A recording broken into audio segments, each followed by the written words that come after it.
Hi guys, welcome to today's live stream, Sunday afternoon. I'm right here in Phoenix, Arizona, my temporary office with my whiteboard. Last night was absolutely incredible. For those of you who don't know, Mark Moss and I had this meetup for people to come hang out and have a few beers and have a little bit of food and just talk macro and gold and Bitcoin and investing.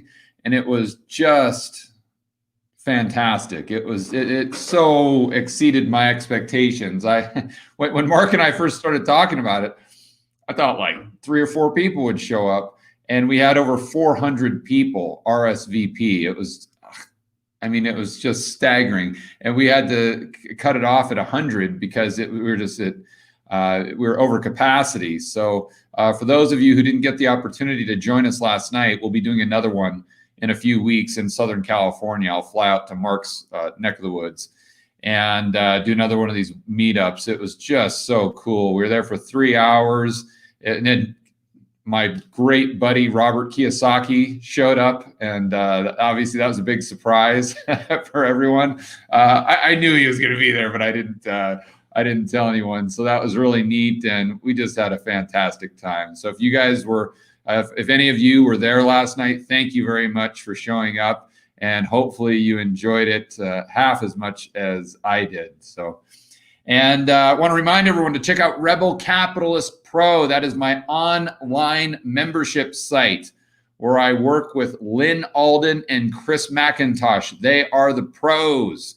And it's this online forum with like-minded individuals, people just like you, trying to figure this stuff out and wondering if we're going to have inflation, deflation, and just trying to answer those difficult questions so that you can build wealth and thrive in a world of out of control central banks and big governments. And especially with what we got going on right now, these crazies at the World Economic Forum. Are you kidding me? Did you guys just see that tweet that I put out with the World Economic Forum and their agenda, where they don't want anybody to own anything? They want us all to rent. And then look at this. I'm not making this up. Like it sounds like straight tinfoil hat stuff. This is straight from their Twitter page. This is them talking, not me. Here, let me pull up this tweet. I mean, this is astonishing. Look, I don't know if you guys can see. Well, I don't know if you can see it because of the light. See, I put these people are complete psychopaths, and I give them the finger because that's exactly what they are. And that's exactly who they are. And you know me, I'm not one to use profanity or any type of vulgarity, but hey, if anything deserves the middle finger, that does. Read that. You'll own nothing and you'll be happy. Look, I didn't Photoshop this. That's from their Twitter site. World Economic Forum, blue check mark, right there. That's their words. Shoot. You'll own nothing and you'll be happy. Listen, guys, if there was ever a time in human history where you need to fight these central planners and these global elites with these Marxist agenda, and you need to stand up for free market capitalism and individual liberty, that time is now. I mean, we all need to be rebel capitalists. We all need to rebel against this nonsense. And we need to do it together. And we need to expose, sunlight's the greatest disinfectant.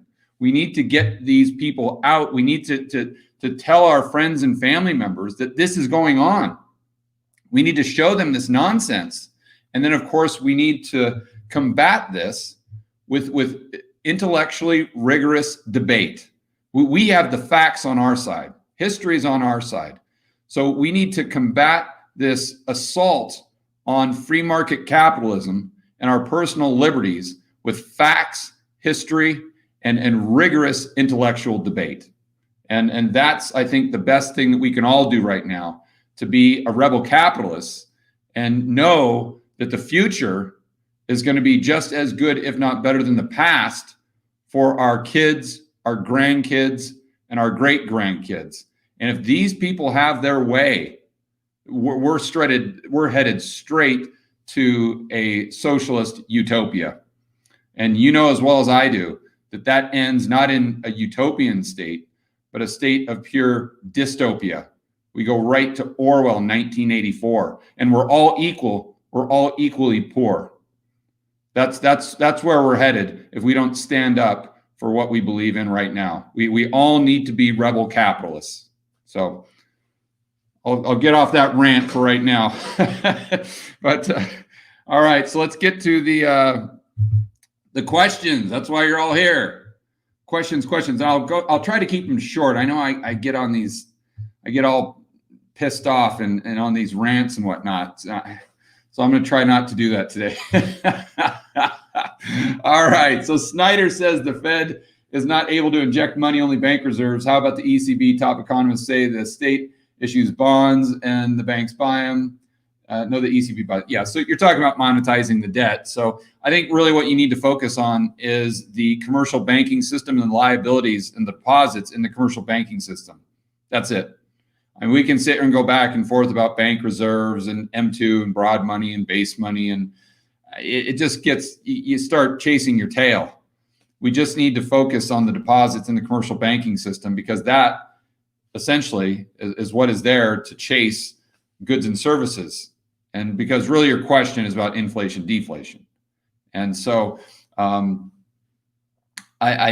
think, me personally, I think that when the Fed monetize, or any central bank monetizes the government's debt, that is increasing the bank reserve, or excuse me, the deposits in the commercial banking system.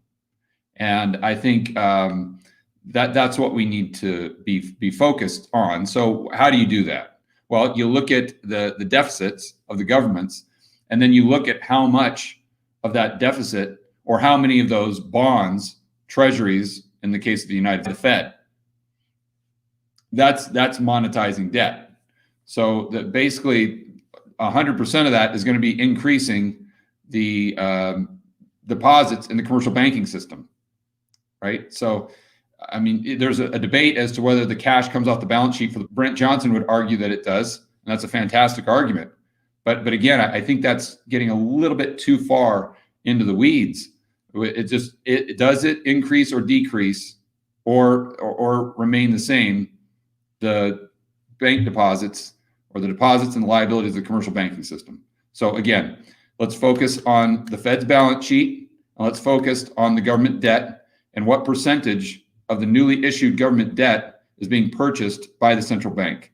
And that leads to the next question, which is increasing the deposits in the commercial banking system. And therefore, the next question is velocity. And then that's more of a psychological question. So that's how I think it through. Okay, next question. What implications do you think that California exodus for the state of California economics, demographics? Yeah, I think it just turns into Argentina, honestly. I haven't posted that yet. Yeah, you've got good insight there, Johan, because I just interviewed Doug Casey, where we actually talked about California, Washington, and Oregon actually trying to secede, and that being kind of the next civil war, if you will. And I think it's Argentina, because they have their own debt. They have huge social welfare state that they really can't afford, because all the producers would be checking out. It's so fast to make your head spin. And they just inflate away the currency. They just keep doing that. So you're just looking at an Argentina, basically. Okay, what do you think of Time Magazine's array of articles to support Klaus Schwab, the Great Reset? Geez, man. See, now you're going to get me on this same tangent that I went off about at the beginning of the live stream. The propaganda is really heating up for central bank digital currencies, globalism, and centralized control. Tell me about it. Tell me about it. I think I could go off on another rant here because I really get worked up about this stuff, Johnny. But I think just what I said at the beginning of the live stream pretty much sums it up. But yeah, I totally agree. I mean, this is getting insane. This is proper insanity. I mean, this is Mussolini stuff. This is Stalin, Mussolini, and I won't name any others because I'm sure that the video would get demonetized. But you guys know where this is straight dictator stuff. They want to. Okay, so if you have to rent everything, then who do you rent it from? Oh, well, you rent it from Klaus in Bigglesworth, of course. I mean, this is straight Bond villain, Spectre. I mean, you cannot. This is stranger than fiction. It is. It is straight from a James Bond movie. What we're seeing play out right in front of our own eyes. All right, and you'll really get me going there, Johnny. Okay, Richard says, what do you love and what do you hate about Puerto Rico? Is it safe?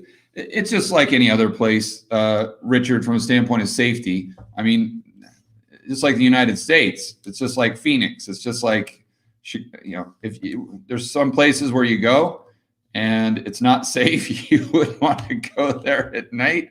And then there's other places that you don't even have to lock your front door. It's like that in most places in the world. As far as what I like about it, I mean, Act 2022, the tax savings first and foremost. And I like being in that area because you have so many other countries within a half a day boat ride. I mean, you can just shoot down to St. Bart's. You can shoot over to the Dominican, to Cuba, for that matter.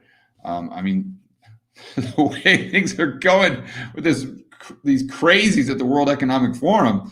I mean, Cuba may be our last hope. As crazy as that sounds, but no, seriously, you're just a stone's throw from all these other countries, and I like that. So if it hits the fan, you can just hop in your boat or hop in your plane and just, boom, you're out.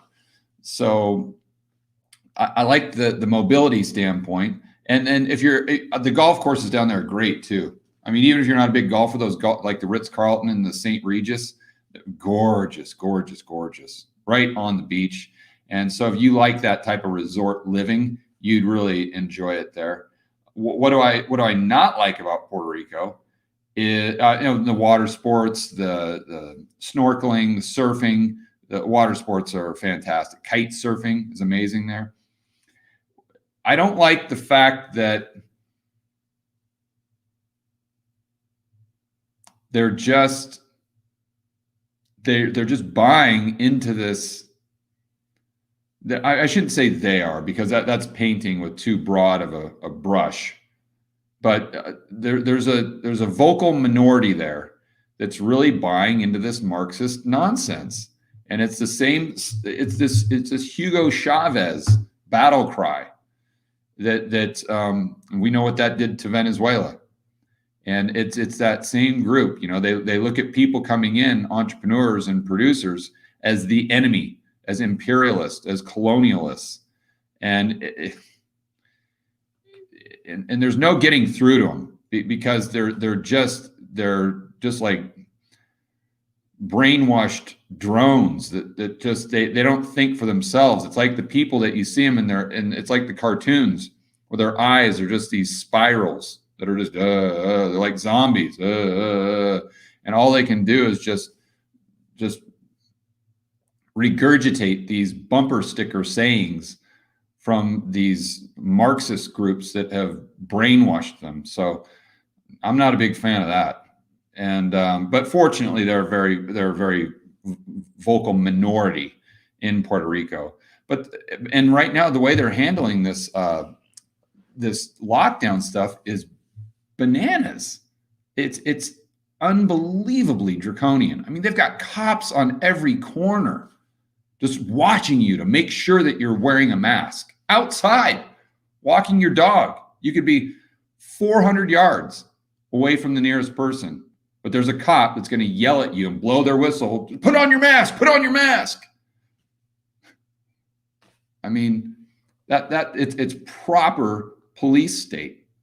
Like I'm saying, this is straight Stalin and Mussolini and the other list of characters.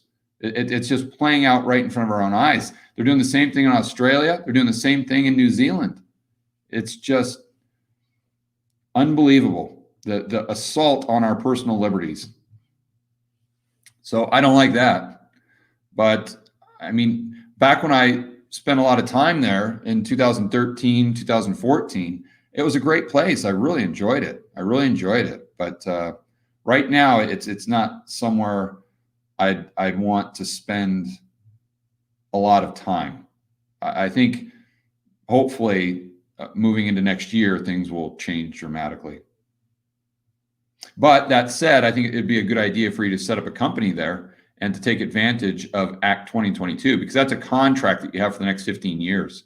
And you don't necessarily have to take advantage of it right now, as long as you get grandfathered in. And then hopefully if they go back to their senses after this whole cerveza sickness thing, then you can spend time there and actually take advantage of those tax opportunities with Act 2022.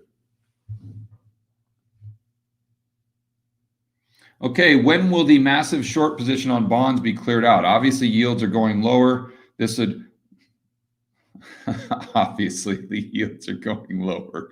Would this be next crash sometime in 2021? What are the implications? Hold USD. I don't know if I'd be so confident about that, Chris. Yeah, they could go lower. They might not. I definitely wouldn't call it 100% that they're going lower. I don't know if you watched my video Friday night, Chris, but let's remember that interest rates are at 5,000 year lows, going back to 3000 BC. And yes, I had a chart going back to 3000 BC.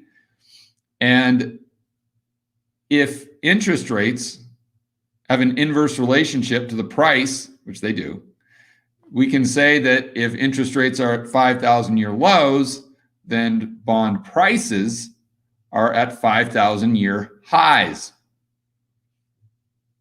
So what you're saying is basically in 2006, you're the guy that's saying housing prices are going to continue to go higher. You're the guy that in 1999 said that keep buying .com stocks because they're going to go higher. They're definitely going higher. Maybe. I mean, you would have been right in 99. You would have been right in 2006 for a time. But that doesn't mean that it would have been a prudent thing to do to go long housing or to go long .com stocks during those times. Remember, we don't, well, I'm not going to tell you guys what to do, but as far as the way I invest personally, you just buy whatever's cheap and sell whatever's expensive, period. You don't worry about where the price is going, or in this case, the interest rates are going. And if you're going to get them wrong, but over the long run, if you're just betting with those probabilities, if you got that edge, then you're going to miss tops, you're going to miss bottoms, but you're going to come out ahead. And it just goes back to blackjack, right? So just start with that question and look at the bond market. And there's absolutely nothing cheap about the bond market right now.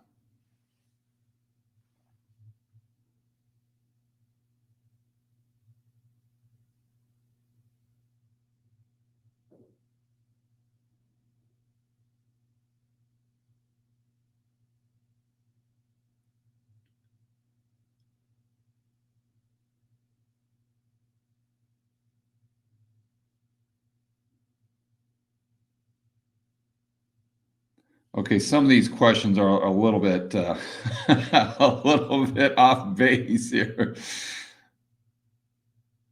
Okay, here's a real estate question. For who is investing in real estate for cash flow, do you see the necessity in the near future to lower the asked rent. I never found so difficult to find right tenants. Well, you might have the wrong property, Ivana. I mean, it's all about location. And I don't know where you are or where your properties are, but with as little supply is on the market, if you've got a great single family house in a starter home that's in a great neighborhood in a great school district that's got a good rehab that you know that the landscaping's good, the curb appeal is there, and you can't get a renter, and that's not you might not have the right property is what I'm trying to say. Now, could what's going on with the cerveza sickness be affecting that? Yeah, maybe. I mean, I think people's stimulus checks ran out, and maybe that's now going and being felt more heavily by the landlords in your area. That very well could be. And let's see, I'm trying to think what I would do if that was the case.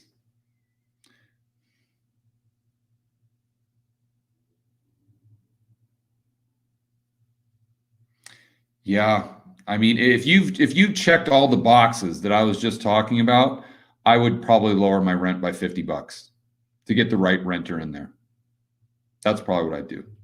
And I don't know if that's your direct question, but I'm trying to just think through if I was in your shoes. And I'd try to get them in there, and I'd try to get them to do like a 2-year lease. Okay, what are your must and must nots? Okay, when buying Fords 92, 97, well, you don't want to mess with the 92s. You really want to just stick with the, I mean, it depends on what engine, because Fritz, they started doing the 7.3 by International in 94 and a half. So with the 7.3s, you really want to mess with just the 95 to 97s. And occasionally you can find a good 460. It's a 94, but once you get into the 92, the body style is a little different. The windows on the extended cab had like a split in them, I think, or that might have been 91, 92, something like that. But I always just stuck with the 95s and 97s and those OBS body styles. And those are really popular right now. And then I'd go up to the 99 to 2002 7.3s. I didn't mess with any of the gas motors because those V10s were garbage. The last good gas motor they made was the 460. So, you can get them super cheap in California because gas is so expensive, and you get them cheap in California. You pretty them up and then put them on eBay. And then you get guys on the East Coast that really like those trucks where gas is a lot cheaper, but they've got the big problem with rust, and everyone out there wants a rust-free truck. So they're going to pay a premium for that. And so then you just pocket the spread. So what are my must and must nots? Well, I don't know if I have any must or must nots, but I think just make sure that you're sticking with the right year. Make sure you're doing your comps. Make sure you don't overpay. And then make sure that you always remember that you're making your money on the buy side. Always got to make your money on the buy side.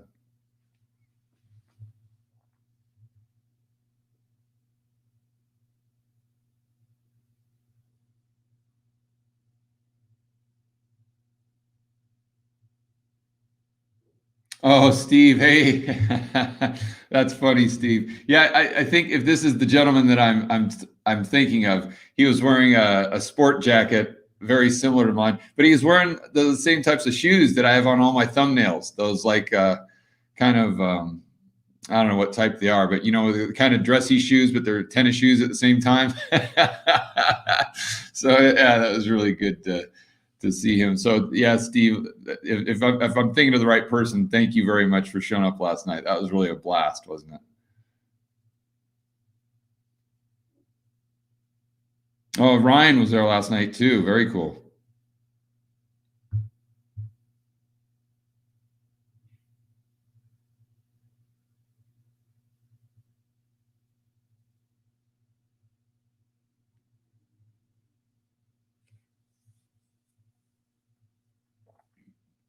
Okay, let's see. All right, so George, have you ever looked at company Ripple XRP? It's the third biggest crypto. be interested in your thoughts. You should definitely start paying more attention to the space. Yeah, I think I'm kind of old school when it comes to my investing strategy. I don't know why. Maybe it's because my father was so old when I was born. I don't know. Maybe that just rubbed off on me for some reason. For those of you who don't know, when I was born, my father was 59, and my mom was 32. So I got it says a lot about my father.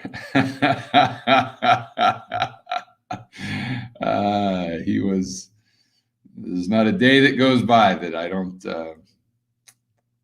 don't remember him with very fond memories. That's for sure. But anyway, okay. Ripple and XRP. I just see them as speculations. I see the crypto space as speculative. And I only like to allocate about 10% of my portfolio to speculation. And there's a lot of speculations that I like, such as uranium, copper, a lot of the commodities. So I'd rather own those than Ripple, because I want to keep a piece of my portfolio allocated to Bitcoin. Now, you may say, George, oh, that's stupid.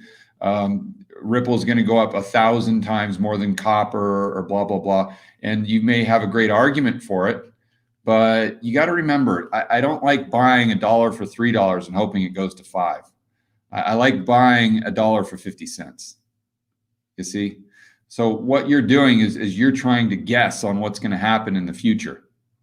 And and I'm not saying that's wrong. I'm just saying that's not my game. I prefer to not try to guess what's happening in the future. I just try to look at what is right now, and then buy something that has X value right now for X minus Y. You see? And so I think that's the best way I can answer your question. I want to be clear. I'm not saying that Ripple or XRP is bad. It could be fantastic. And I think there's a great bull argument for it. It's just my personal preference and the way I've got my portfolio set up. It's just it's not conducive to that right now. That could change. That could change in the future. I'm very open-minded, and I am not married to any one idea. I like to be agnostic when it comes to my investment ideas, but that's kind of where I am right now. And keep in mind, guys, one of the things that I'm doing for Rebel Capitalist Pro and for other things and for my website is I'm going to be investing $100,000 of my own money, and I'm going to do it from A to Z. So it's going to start with even setting up the brokerage account with Interactive Brokers, and just here's what I'm doing for research. Here's the stocks. Or here's what I'm buying, and here's why. And then you can see me just click on every single thing, and then we'll just have that portfolio. We'll see what it does, and you guys can watch if I make any changes, which I most likely won't. I usually just keep things forever. I like collect these things. So, but just keep that in mind, because I think that'll help people really understand my process a lot better.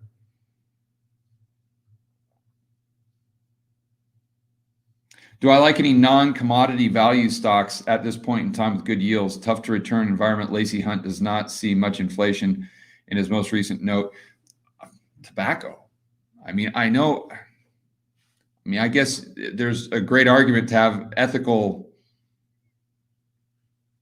issues with tobacco. Obviously, I don't smoke and I don't like it, but if you're asking for last time I looked at Altria, it was yielding like 8%, and that's pretty darn good. And it's the number 1 performing stock since 1968. Altria. It's not tech. It's not Tesla. It's not Google. Not Facebook. Nope. Good old Altria. And the best performing sector since the 1990s is tobacco. So. And obviously it's unloved, very contrarian. And we're talking about being a rebel capitalist. I think the times in my life where I've made the most money, it's where I tell people about the idea and they tell me that I'm crazy. All the things I've done in my investment life where I've lost money, I've told everyone about it and they say that it's a great idea. So that's the first step. If you tell your friends and family member Fred, or friend and family member Fred, about the idea, and he says, "Oh, that's the stupidest thing I've ever heard of. No one wants to do that," I might look into it further. But if friend and family member Fred says, "Oh, I think that's a great idea. I want to invest in that as well," I'm hitting my mouse button. I'd hit the bid. I'd sell, sell, sell, sell, sell, like stupid Kramer always says. That's where I do the sell, sell, sell, sell, sell thing. That's for sure.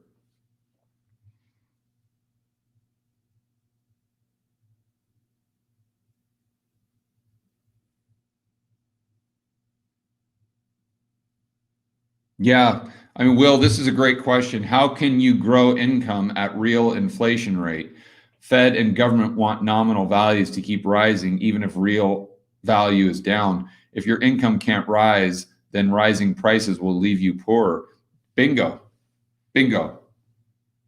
Hit the nail on the head. In fact, that calls for this. I want to thank my great buddy, Jason Hartman, who sent me the sound machine. So, Will, that's a great question, and you get the official.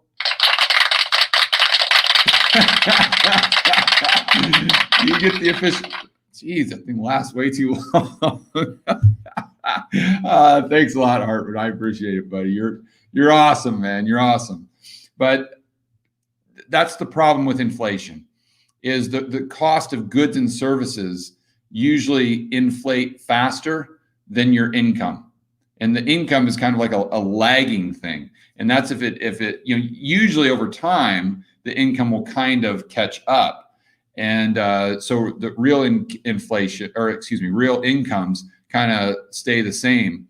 But it depends on how much inflation there is. I mean, that was the problem with the 1970s.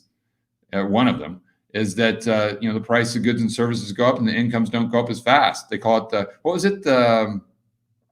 the pain measurement, or the pain metric, or something like that, or they called it with unemployment and the rate of inflation. They put those two things together. But that's why we want sound money, Will. That's why we want Bitcoin. That's why we want gold. That's why these things are good, because it takes the power away from the governments and the central planners to continually inflate away our purchasing power and make us poorer in the process as they enrich themselves through the Cantillon effect. Just what I've been saying in my videos.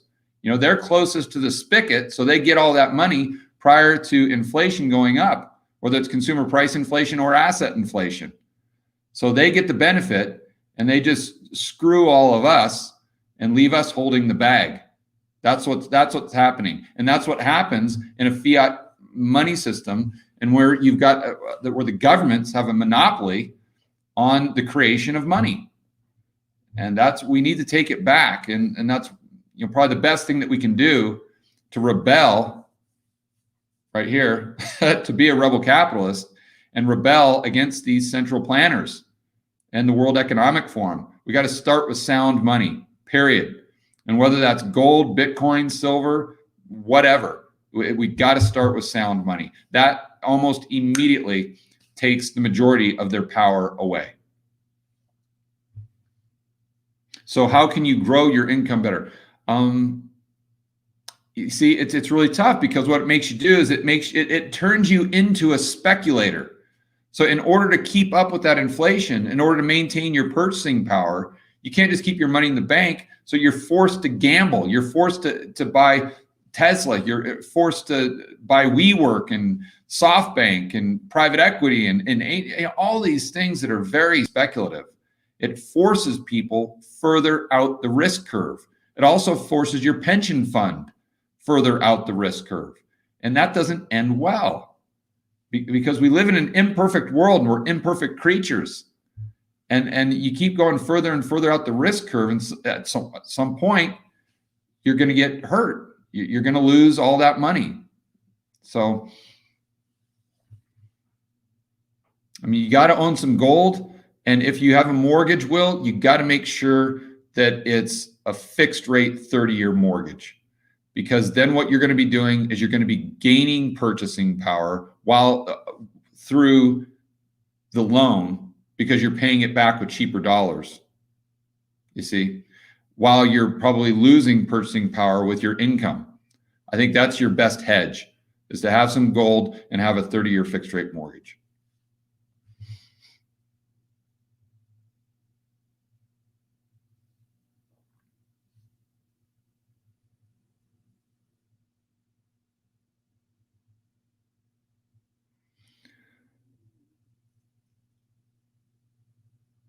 Oh, let's see. No, shoot. I'm sorry, guys. I think I messed up and went back to the top. Let's see how to.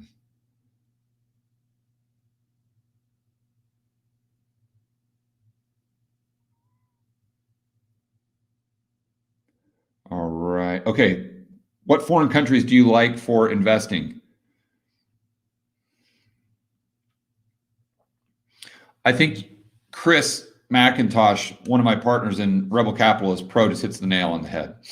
I think what he's doing, and what I'm taking his lead on this, is just looking at countries that don't benefit from this wacky agenda that the global elites are trying to push down our throats. So that would be countries like Russia, countries that benefit from oil, as an example. So that would be Russia, Saudi Arabia, countries like Brazil. I noticed you mentioned Brazil there. These are countries that don't benefit from this push towards Marxism. Also, the countries around Russia, such as former Yugoslavia, right around Croatia. And I love Croatia, that's for sure. But most of these countries, a good percentage of the population, obviously the baby boomers they remember socialism. They lived through it. And trust me, once you live through that hell, you never, ever, ever want to go back. And I know this because a lot of my employees in Colombia are from Venezuela. And they fled Venezuela to get away from Chavez, Maduro, and hyperinflation and socialism. They get it. They see what happens when these central planners try to push this agenda of a socialist utopia. They've seen the horror that it produces. And I mean, not that you guys can have the access to my employees, but trust me, you sit a lot of times when this comes up, they really get angry when let's say someone in the comments or something like that says, "Oh, Venezuela is not that bad," or not that I get that comment a lot, but when they see something that even references back to Venezuela, I mean, you can see them, they get angry because they know what they gave up. They know the life that was stolen from them and from their kids and from their grandkids and from their parents because of the insanity of central planning. And they want nothing to do with it for the rest of their lives.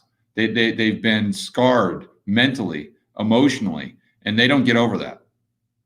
So my point is, you've got a lot of people that fall into that category that are now living not only in Russia, but those countries around Russia. And you try to push this Marxist agenda on them, and they'll tell you to pound sand, and that's putting it mildly. They want nothing to do with it, nothing. And so, although those countries, I would, right now, if you just take a snapshot in time, those countries aren't as technologically advanced, or they might not be as nice, quote unquote, as the United States. You've got to look and you've got to skate to where the puck is going, not where the puck is now. And that's obviously that Wayne Gretzky quote. But so if we skate to where the puck is going, if we look at the trajectory of the political narrative in specific countries, the political narrative here in the West is and especially in Europe right now, or in that part of Europe, where the Eurozone, just bonkers, complete bonkers. Australia, New Zealand, these countries have just completely gone off the deep end. But then if we look at the narrative in these other countries I was referring to, they're trying to embrace more free market capitalism. They're by no means perfect, that's for sure. But they're trying to move closer towards this private property rights and small government and more personal liberties and free market capitalism. So that's where I'm more bullish. And it's just fortunately, this narrative that we see from the World Economic Forum is not embraced by every country. It is by a lot, especially in the Western Europe area. But unfortunately now, Australia, New Zealand, and a lot of the United States, but that doesn't include the entire world. Also, Asia. I think you talked about the Vietnam. Yeah, Vietnam, same thing. They understand what communism is. They get it. And I would assume most of them don't want any part of it. So kind of Asia, the Middle East, up into Russia. I think although they're suboptimal right now, I think they're at least hopefully going in a different direction. And that's a direction that I would be more bullish on long term.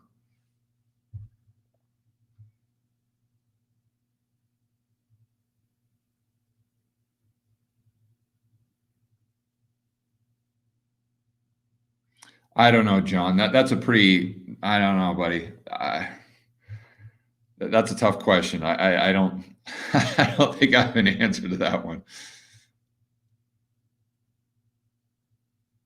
Yeah, who gets to own stuff? Exactly. They own the stuff.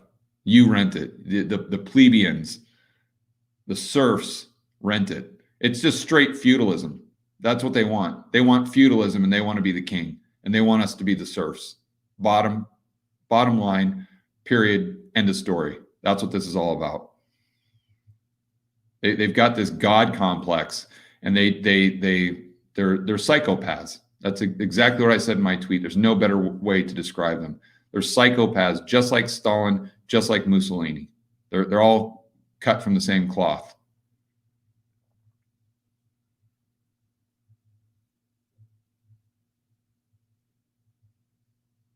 So yeah, kind of same question. Are you bullish on India, Russia, Africa? There are countries in Africa that I'm bullish on, and I'm really excited for, well, that's an understatement, for cerveza sickness to be behind us so I can start traveling again and getting out there and be like my indirect mentor, if you will, Jim Rogers. And I think Jim and I are very similar in spirit, and I would like to think so. I mean, maybe I'm putting myself in too high of a level. Obviously, I'm not saying I'm at Jim's level at all, but I am saying that both of us kind of like to get out and experience some adventure and do some investing along the way. And I'd really love to do that in Africa. I'm really excited about touring a lot of those countries and doing whiteboard videos from who knows, Tanzania or any of these other exciting places. And maybe I do a vlog as well. But anyway, yeah, so there are some countries in Africa I like. Russia, I talked about. Their balance sheet's fantastic. Obviously, they're not perfect. They've got a lot of problems, but it's not, there are no perfect countries right now. You're just trying to find the cleanest dirty shirt in the hamper. And so I like their balance sheet. India, yeah, I mean, there's some countries around India that I might like a little bit better, more kind of the smaller countries that will maybe benefit between the trade between India, Russia, China, and then the Middle East that I would probably want to look at before I looked at India.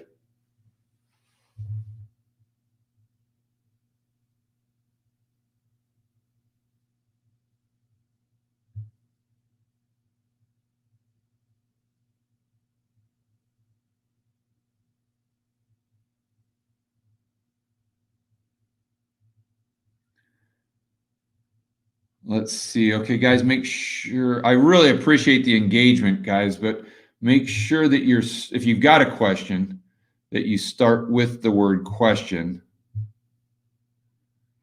Oh, here's one. Do you think San Francisco is permanently damaged, or is it just in a dip before extraordinarily bullishness? I'm not bullish on San Francisco. I guess it's a matter of timing. I don't know whether you're talking about the next 6 months or the next 60 years, but I'm not bullish on San Francisco. I'm not. I don't know how you could be bullish on anything in California right now. Just, you got to think about this, and I touched on this on my video Friday night. If you're bullish on San Francisco, what is that saying, really? Because if there is no artificially low interest rates, there's no San Francisco. None.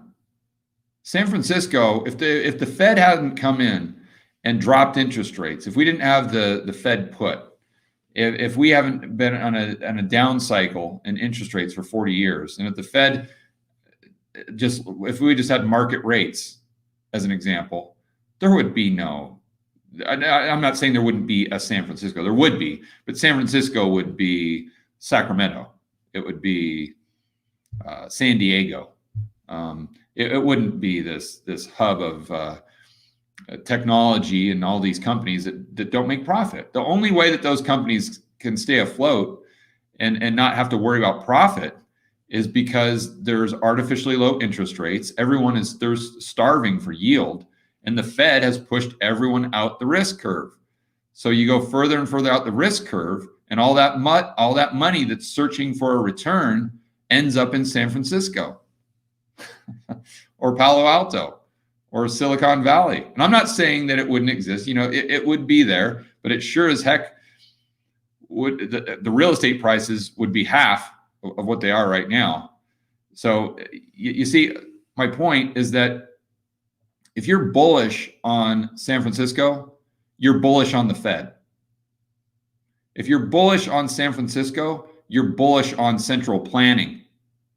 You're bullish on the Fed's ability to continue to increase asset prices and continue to blow up asset bubbles, because that's directly tied to how well or how poorly San Francisco does in the future. You're going long socialism. You're going long central planning. You're going long Klaus. You're going long the World Economic Forum if you're going long San Francisco. So I'm personally very bearish on San Francisco because I'm bearish on central planning. I'm bearish on socialism. I'm bearish on Marxism, and therefore I'm bearish on California. You see, so I think my point is, when you're looking at a geographical location, I think you have to also analyze what has got that geographical location from a macro standpoint to where it is today, and what are the probabilities of that environment continuing on indefinitely into the future. So that's how I look at San Francisco right now.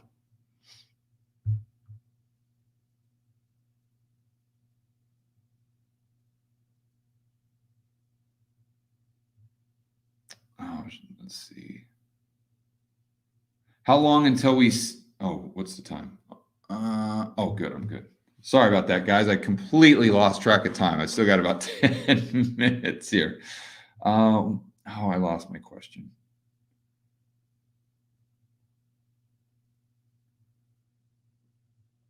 Well, that was an interesting question. Why let me try to find it. Why does the world need swap lines if there's Eurodollars, if there's a Eurodollar system? So Joe Biden asked that question. Joe, thanks for having the mental wherewithal to actually figure out how to be on my live stream, buddy. I'm actually pretty shocked that you figured out how to actually type in that question. I'm even more shocked you came up with that question. I think one of your speech writers must have come up with that question for you.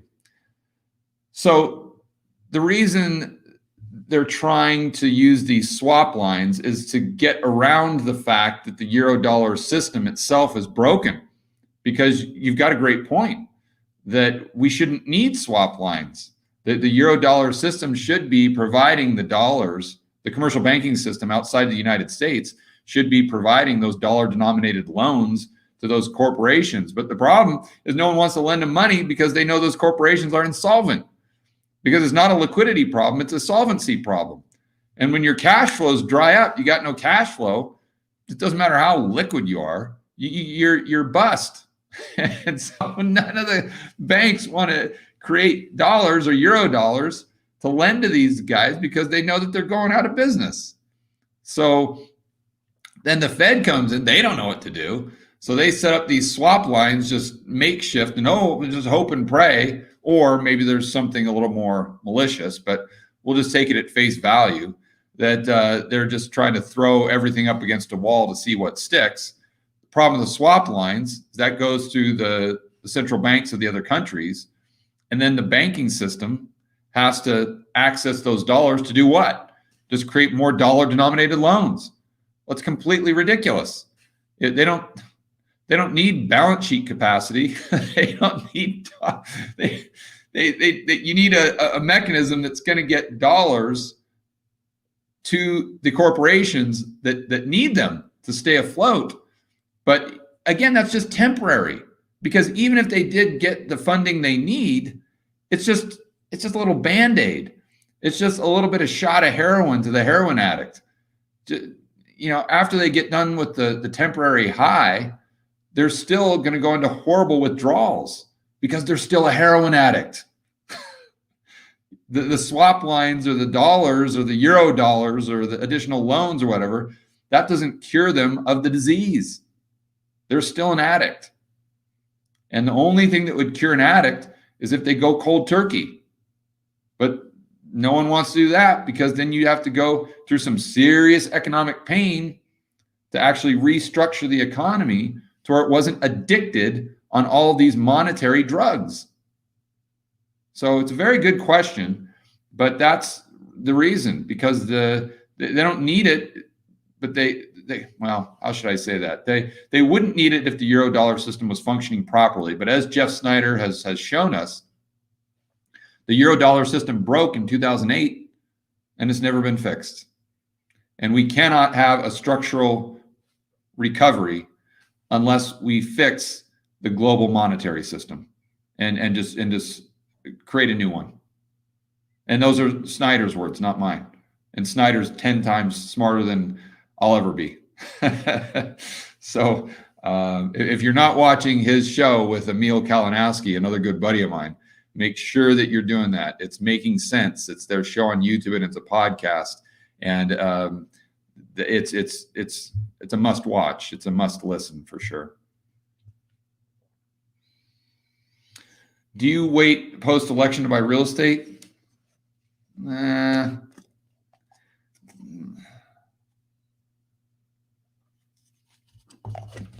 I think it's all about the deal. It's all about the numbers. I mean, if you got a motivated seller right now and the numbers make a lot of sense, I would pull the trigger. I don't know. It's going to be tough to find something where the numbers make sense because we're in such a massive bubble right now. Not to say that it's impossible, but it's tough. I mean, it's a little easier now that you can lock in a mortgage rate so low. That definitely helps the positive cash flow side of the equation. But I don't know that I'd let the election sway me one way or the other. I mean, people look at real estate as though it's just going to crash overnight. Even if we have a crash like we had in 2008 or so, you got to remember that real estate didn't crash by 50% overnight. It took from 2006 to 2012. It took 6 years to bottom. The real estate, it's like a big ship. It doesn't just turn on a dime, just boop, turn the other direction. It takes a long time for it to come around. And because the sellers always think it's worth more, they're always looking in the rear view mirror, like Hartman says, and the buyers are always looking through the windshield. And a lot of times there's a big disconnect, and it takes time for the sellers to start dropping their prices and make a market. And that's a bitter pill to swallow. Now, it could be exacerbated. I think there's a great argument for it being shorter than 6 years because of what's gone on with the cerveza sickness and unemployment. And if we don't get these stimulus checks, and I think we most likely will, but if that doesn't come to fruition, then I think there's a great argument for it compressing the time frame. But does that mean that it goes from 6 years to a month? No. No, that means it goes from like 6 years to 2 years or something like that. So just keep that in mind. Real estate's a little different beast there. It's not like the stock market where we can just have a Black Monday where it goes down by 20% in one day.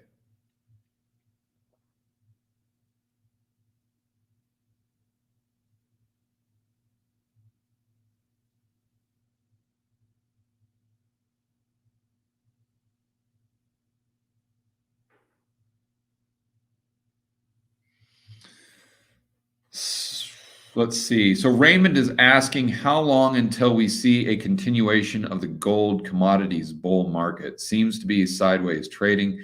Can they suppress prices and understate inflation indefinitely? Yeah. They've been doing it for a long time. They've been doing it since the 80s. So yeah, they can definitely continue to understate inflation. I think it's pretty healthy though, Raymond. You don't want something that just goes straight up. That's when you've got a mania. You look at Bitcoin back in, what was it, 2018? That's not healthy when it just goes whatever from 1,000 or 3,000 or just straight to 20,000. You don't want that. You're gonna have a big crash. It always happens that way when just everyone gets emotional and gets FOMO, and that's not a real healthy bear market. All the weak hands need to be pushed out to where the only people left are the people who won't sell. And then you see the price start climbing another wall of worry. I think that you also have to look at those two assets as different components of your portfolio. At least that's what I do. And I don't put gold and commodities in the same basket, because for me, gold is insurance and commodities are more of a speculation, or the producers, if they're paying a nice dividend, would be an investment because it's paying me to own it. But I don't look at gold that way. So lastly, one thing I would do to kind of help you weigh the probabilities on us just taking a pause in a longer term bull market, or maybe the opposite, would be take a chart of M2 money supply. And I know it's flawed and it's not perfect, but I think just to kind of get an idea of where we are today compared to where we were in 2011, and I'm really focusing on gold here, is you look at the price, the nominal price of gold, and it's similar to where it was in 2011. But if you layer over a chart of M2, gold was here. I'm talking about 2011. Gold was up here. M2 was down here. Now M2 is way up here. So why is that important? Because and I don't want to say M2. I want to say the amount of currency units that are on deposit or liabilities of the commercial banking system has increased substantially since 2011. Therefore, there are more currency units that are available to chase that one bar of gold or several bars, gold coin or whatever. So that would mean that there's quite a tailwind to the price still. That said, it's all a psychological question. At what point are people going to really start hitting the bid on gold? What point are they going to lose confidence in the fiat currency system? That's no one knows. No one knows. So that's why the only thing you can do is just not really try to worry about the price or the direction of the price, but more so ask yourself if it's cheap or if it's expensive. And I think that the gold miners and commodities are cheap, and especially when you look at M2 or the deposits in the commercial banking system. And I think that gold, for me, I don't even ask the question if gold is cheap or expensive, because I just buy it just because it fulfills a different objective in my portfolio, and that's just insurance.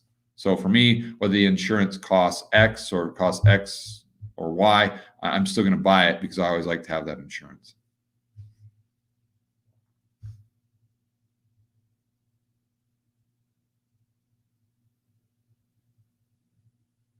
Here's a good, oh man, I've got to figure out how to pause this. We'll take this for the last question. That was a good one. Adrian asks, banks aren't lending. Fed data shows they continue to tighten. What do you think will trigger them to start lending again? A market correction, a vaccine, negative rates? I don't think they will, Adrian. I don't think, and this goes back to what Snyder was saying about the Eurodollar market being completely broken since 2008. And that's why I think you've seen asset prices go up so much, and you might not have, you haven't seen as much consumer price inflation as one would have thought if you would have foreseen QE 1, 2, and 3, say back in 2008 or something like that. It's so why is that? Because the money that's been created has flowed into the financial system through financial engineering, because the banks aren't willing to lend to Main Street. They're only willing to lend to Wall Street because they think the risk reward is better. So, and that's because of the Fed. It all goes back to the Fed and the central planners. So at what point do those banks say, okay, now we're willing to go back into the real economy? I don't think we get there. I don't think we get there. I think what's more likely to happen, Adrian, is for the Fed or the government to go around the banking system to where they are injecting or they're creating bank deposits in the commercial banking system themselves without needing the commercial banking system to create an additional loan to make that deposit. And I think they'll do that through the central bank digital currency, because we'll all have an account with the Fed. Hopefully we won't, but all the normies, your friend and family member Fred, I mean, they'll sign up for it immediately. They can't wait to sign up for it. Why? Because they'll most likely get free Fed coins. And so they're going to want their free Fed coins. So they're going to download that app, which in the process is going to give them an account with the Fed or the XYZ central planner. And therefore, they're going to be able to see every single one of their transactions and aggregate that data in real time. And they'll also be able to issue loans directly. And since the Fed theoretically has an infinite balance sheet and they can take a haircut, maybe we get to the point where they issue those loans, those new loans, not based on your credit score or your ability to pay back the loan, but they do it on things such as a social score. So whether or not you get that mortgage doesn't have anything to do with the fact that you've got a 750 credit score if you've been caught on camera 3 or 4 times in the last month walking outside your house without a mask. Now you don't get that loan. Or if you do get the loan, it's at a 8% interest rate instead of a 3% interest rate. Now, will we go that direction? I sure as hell hope not. But I know a lot of people say, oh, George, that's too kind of tinfoil hat. Listen, cut me out of the equation. Go directly to the World Economic Forum's website. Read it straight from them. Don't listen to me. Come to your own conclusions. And then what people need to do is they need to put themselves in the position of being that. I know it's difficult to do for ethical people like everyone here on my live stream. It's hard for us to imagine having an insatiable lust for power and willing to do quite literally anything to fulfill that lust, that greed, that wanting to control other people.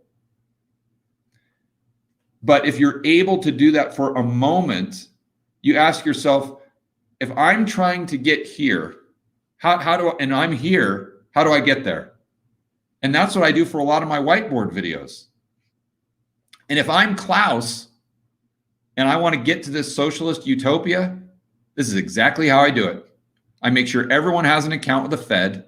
I do the digital currency, and then I do exactly what I'm talking about. And then I aggregate all that data, and then I use AI, artificial intelligence, to allocate resources instead of price signals. Why does that matter? Because price signals are something we get. It's the data we get that's decentralized from free market capitalism.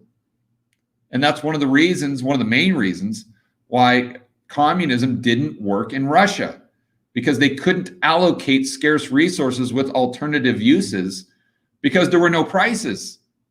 So they didn't have the data. They didn't know what to do. It's the blind leading the blind. But if I'm Klaus, I know that. I know that was a flaw with communism. But if I still want to achieve my socialist utopia, then that's how you do it. You make sure that you have enough data, and they would have enough data because every single transaction in the United States would flow through the Fed, because we all have bank accounts and every business has an account with the Fed, just like the primary dealer banks. So they're able to crunch all of this data through artificial intelligence in real time to allocate those resources. And then, of course, they want us renting everything. They don't want anything they don't want people, individuals, just like you and I, they don't want us to own anything. Zero. You have nothing. Everything you do, you have to, it's like being a child. You have to just ask permission from mommy and daddy state. You have to ask permission to have something or to rent something from the algorithm. And if the artificial intelligence tells you you can have a car, then you can have a car. But if the artificial intelligence, if the algorithm says you can't have one, you're done. And it's almost, I mean, whether you're religious or not, it's almost like they're trying to replace God with artificial intelligence. And I know that sounds crazy, and I trust me, I get it. But if I'm Klaus, just based on what he says on his own website, that's how I get it done. I get it done through the digital currency, through the central bank digital currency and artificial intelligence. That's how I get to the socialist utopia. Take that for what it's worth.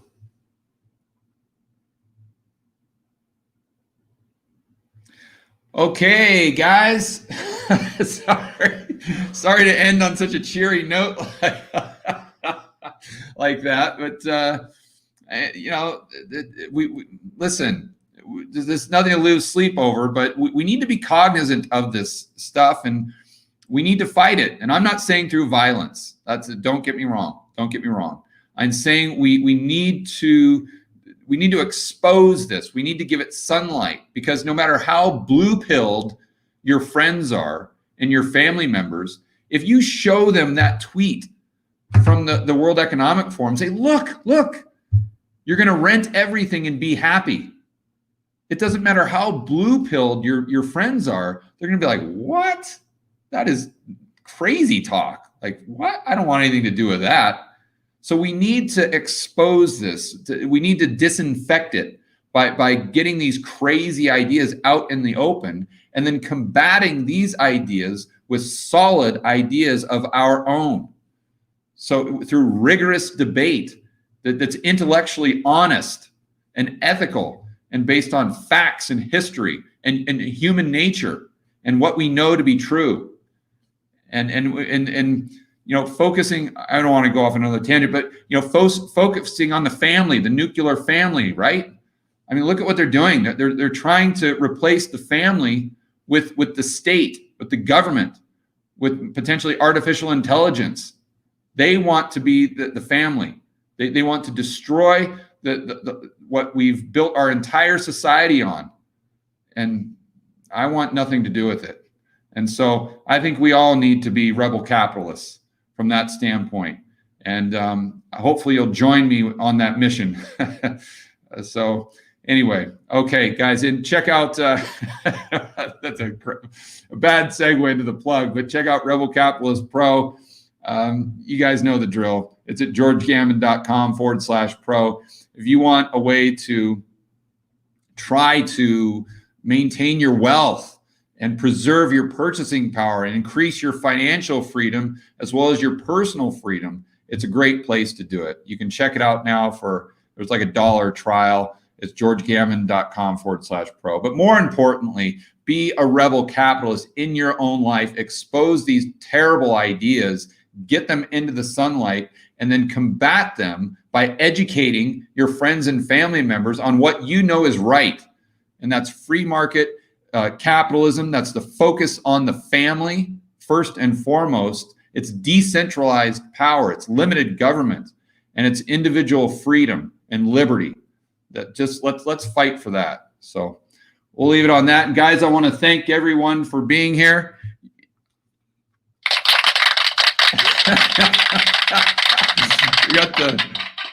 we got my sound effects. Yeah, and I got one here specifically for Klaus and all of his cronies at the World Economic Forum. Here's their official sound effect. That's the World Economic Forum sound effect for sure. And I want to thank everyone for being on till the end. We've got Joe Biden in the house himself. Joe, thanks for hanging out. Surprised you're still awake this time at night. I figured you'd be passed out from the dementia. All right, we've got Mara, a hurricane. Eric, hey buddy, we'll see you in the member live stream here soon. I saw Arthur here as well. Arthur, what's up, buddy?